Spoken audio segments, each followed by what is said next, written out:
Welcome to this explainer. Today, we're putting on our detective hats for a really fascinating investigative deep dive into the internet's plumbing. We are going to uncover exactly how technical infrastructure providers handle, and well, sometimes mishandle, severe cyber threats.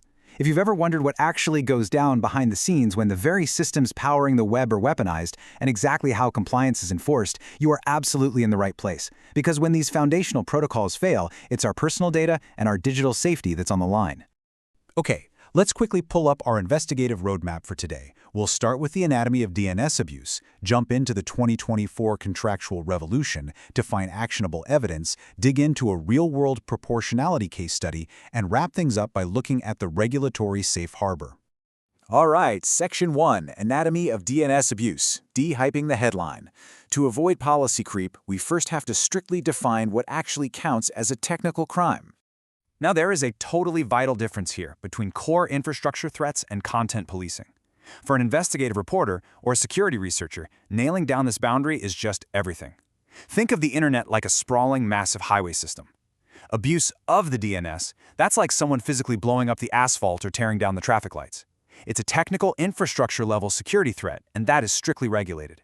But on the flip side, abuse via the DNS is like someone driving a stolen car with bad license plates on that very same highway. That represents content-related harms, things like disinformation, copyright infringement, maybe unlicensed sales. And that falls completely outside of a domain provider's technical remit. When people try to report content issues to the infrastructure layer, it actually creates this huge accountability vacuum. Literally no action gets taken because the infrastructure providers simply do not have the legal or technical authority to police what's inside the cars on their highway. So the really crucial point here is that true DNS abuse is strictly limited to these 5 specific technical mechanisms outlined in the foundational SAC 11.5 report. We're talking malware, botnets, phishing, spam, and farming. Now, just to be absolutely clear on that last one, farming is this highly specific technical attack where legitimate traffic is secretly redirected to a fake malicious website and the user never even knows it happened. Also keep in mind, spam only actually counts here when it's used as a delivery mechanism for the other 4 threats. So if a threat doesn't fit neatly into one of these 5 specific boxes, ICANN's technical compliance rules just don't apply. Doesn't matter how bad the activity might seem. Moving right along to Section 2, the 2024 Contractual Revolution, New Rules of the Road. Now that we know what we're hunting, let's look at the shift from voluntary guidelines to strict mandates. On April 5, 2024, the landscape fundamentally shifted. It was a real game changer. ICANN implemented binding, global amendments to both the Registrar Accreditation Agreement and the Registry Agreement. For the very first time, internet infrastructure providers were contractually mandated to investigate and promptly take mitigation action to stop or disrupt DNS abuse. This completely transformed DNS mitigation. It took it from being a highly encouraged best practice, something you probably should do, into a hard, zero-tolerance compliance requirement. Simply put, you either investigate the abuse or you risk losing your ability to operate as a registrar. But just how massive is this issue? Well, to put it into perspective, ICANN data shows that in 2023 alone, their compliance pipeline was absolutely flooded with over 6,200 abuse complaints logged against registrars.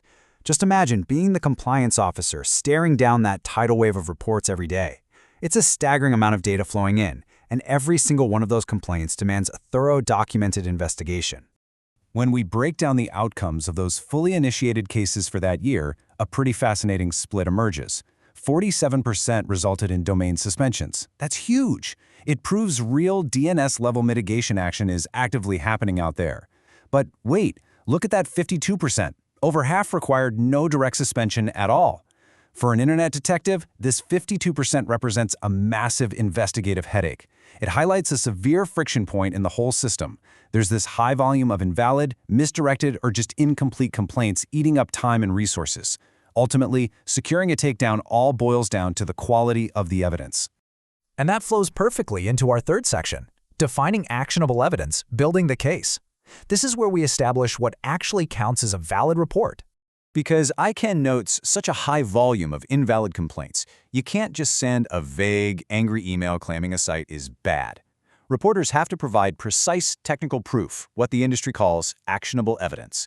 This means supplying the specific target domain and complete, defanged URLs. If you haven't heard that term, a defanged URL just means the link is intentionally broken or modified in the text, so investigators don't accidentally click a live malicious trap while they're reviewing the case.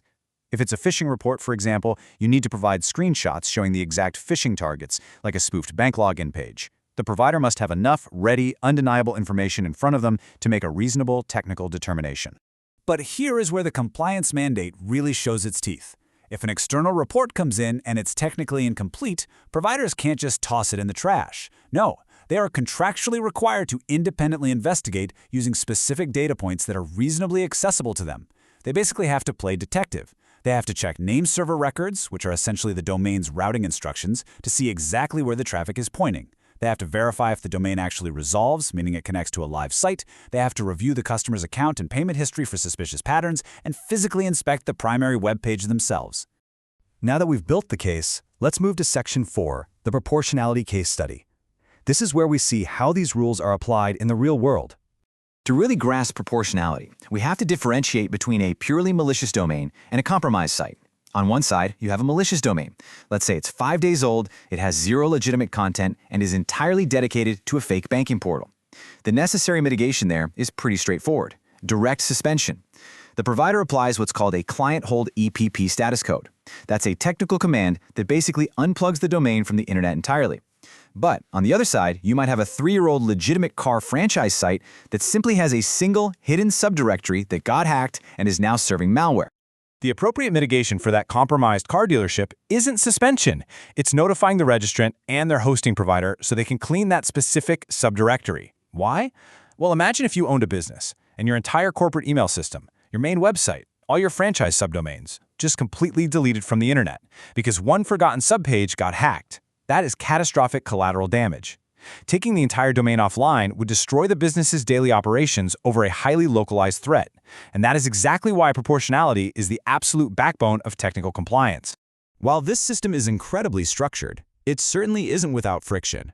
Which brings us to our final section, the regulatory safe harbor, diving into the fierce internal debate over enforcement timelines. Here is where the methodical, careful timeline of bureaucracy crashes violently into the relentless speed of cybercrime. Because the rules intentionally don't prescribe a single, rigid fixed timeline, instead relying on a standard of promptness based on the specific facts of a case. A registrar might legitimately take 2 to 3 business days to fully investigate and mitigate a threat without breaking any compliance rules. But out in the wild, a phishing attack often launches, steals credentials, and completely finishes its damage in a matter of hours. Malware life cycles can end in just 24 hours. So the timeline of the enforcement rarely matches the speed of the actual attack. And this discrepancy sparked a major internal clash. A group of leading security experts actually formally dissented during the drafting of that foundational SAC 115 report. They argued that this flexible, promptness-based timeline essentially acts as a regulatory safe harbor. In their view, allowing up to 72 or 96 hours for an investigation to wrap up simply gives criminals the exact window of time they need to complete their entire attack lifecycle before any technical action is legally required. Now, we are looking at this totally impartially because it's a genuinely fascinating policy deadlock. The official stance, represented by the reporting rules and ICANN's compliance framework, heavily emphasizes that providers absolutely need these flexible timelines to properly investigate and avoid that massive collateral damage we just talked about. Basically, rushing a takedown takes down innocent businesses. Meanwhile, the dissenters argue that these exact same flexible rules heavily favor the technical provider's operational convenience over the actual, real-time safety of the Internet's victims. To fix this perceived gap, those dissenters suggest some fundamental structural changes to the Internet's plumbing. First, they advocate for a registry-first response model. Because registry operators sit a level higher up the chain, think of them almost like a digital landlord overseeing an entire neighborhood of websites. Rather than a registrar who just manages the individual homes, they can actually spot massive botnet patterns across multiple top-level domains at once. The dissenters also propose creating a Common Abuse Response Facilitator, or CARF, which would serve as a neutral, centralized clearinghouse to streamline all this reporting and triage. Though, to be fair, that concept currently remains stalled in debate. So it's an incredibly complex ecosystem, right? You've got technical constraints, legally binding contracts, and sharply competing priorities. As you navigate the web today, consider whether the current balance between technical caution and rapid enforcement is truly protecting users, or if it's just managing the paperwork. Who do you think should ultimately hold the keys to accountability? The platforms prioritizing caution to avoid collateral damage, or the rapid responders prioritizing speed above all else? It's a multi-billion-dollar question hiding right there in the internet's plumbing. Thanks so much for joining me on this explainer. Stay curious, and we'll see you next time.